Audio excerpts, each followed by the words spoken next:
चूंकि ये ट्रेंड आप ही लोगों का सेट किया हुआ है कि आप भी किसी के ऊपर संगीन और घिनौना इल्जाम लगा रहे हैं। उन्होंने इस इशू के पीछे इंजीनियर साहब को तान किया है। मेरे भाइयों, क्या इस बात की तहकीक आप लोगों ने कर ली? तो फिर तो मेरे भाई यही माहौल रहेगा कि कल आपकी भी क्लिप्स कटेंगे और आपके ऊपर भी गुस्ताखी का इल्जाम आएगा कि इतने बड़े बड़े लोग इल्जाम बगैर सोचे समझे किसी के ऊपर लगाएं। बिस्मिल्लाहिर्रहमानिर्रहीम, अस्सलामु अलैकुम वरहमतुल्लाहि वबरकातुहू। ट्विटर पर एक ट्रेंड चल रहा है, अरेस्ट मुफ्ती तारिक मसूद, और उनके हवाले से ये चल रहा है कि मुफ्ती तारिक मसूद साहब ने हज़रत अली की गुस्ताखी की है।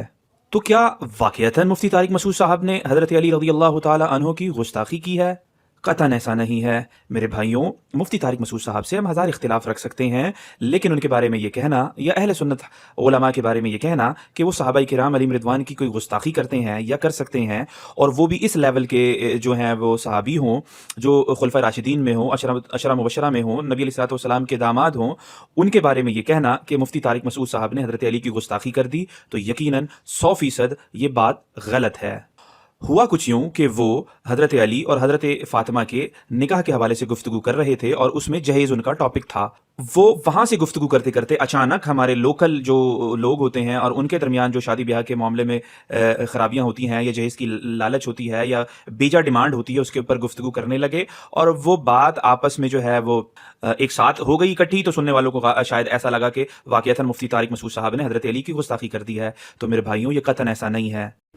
कुछ लोग कहते हैं जहेज़ लेना लानत नहीं है, और आप सल्लल्लाहु अलैहि वसल्लम ने अपनी बेटी को जहेज़ दिया था। आप सल्लल्लाहु अलैहि वसल्लम ने अपनी बेटी को जहेज़ नहीं दिया था, हज़रत अली से ने पैसे दिए थे। दो रिवायतें, एक तो हज़रत अली से मेहर लेके उसमें से कुछ चीज़ें बनाई थी, और एक रिवायत ये कि हज़रत अली खुद नबी की कफालत में थे, मिस्कीन थे, गरीब थे, कुछ भी नहीं था, तो बेटी दे दी, तो कुछ भी नहीं है उनके पास, तो थोड़ा सा ताउन कर दिया। तो आपका दामाद अगर इतना गरीब है, कमबख्त डबल बेड भी नहीं खरीद सकता मनूस माजरत के साथ, और डिनर सेट भी नहीं खरीद सकता, वॉशिंग मशीन भी नहीं खरीद सकता, तो ऐसे मनूस को बेटी ना दो पहले तो बोले जब तेरे पास धेला नहीं है तो फिर तू गरीब लड़की से कर जिसके पास ये भी ना हो।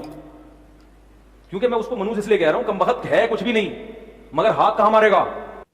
दूसरा पॉइंट मेरा ये है कि हमने जो है उसको इख्तिलाफ होने के बावजूद क्लियर कट ये बात कही कि इस तरीके से किसी आलिम या किसी मुफ्ती के ऊपर इल्ज़ाम लगाना और इस लेवल का संगीन और घिनौना इल्ज़ाम लगाना यकीनन काबिल मुज़म्मत है। उसी के साथ साथ ये भी बताना चाहते हैं, इसी तरीके से आप जितने उलमा हैं, चाहे वो अहलुल हदीस उलमा हो या देवबंद उलमा हो या बरेलवी उलमा हो या कोई भी स्कूल ऑफ थॉट के उलमा हो, जब वो भी किसी के बारे में इस तरह की चीज़ या क्लिप पाते हैं या इस तरह की चीज़ पाते हैं, तो उनको भी ये चाहिए ज़रा तहकीक कर लें क्या वाक़ईतन वो किसी सहाबी का या अहले बैत का या इस तरह के मामले में किसी का गुस्ताख है। चूंकि ये ट्रेंड आप ही लोगों का सेट किया हुआ है, ये माहौल जो फिजा जो हमारी बनी हुई है कि वो गुस्ताख रसूल, वो गुस्ताख साहबा, वो गुस्ताख अहले बैत, ये आप लोगों की ही पैदा करता है। जब आप लोग छोटी छोटी बातों पर, किसी के हदीस को बयान करने पर, नबी अलैहिस्सलातु वस्सलाम के मुबारक जुबान से निकलने वाली हदीसों को बयान करने पर जब आप उनको ये कहें कि साहबा का गुस्ताख है, और तो उस वक्त भी आप लोगों को ये सोचना चाहिए कि आप भी किसी के ऊपर संगीन और घिनौना इल्जाम लगा रहे हैं।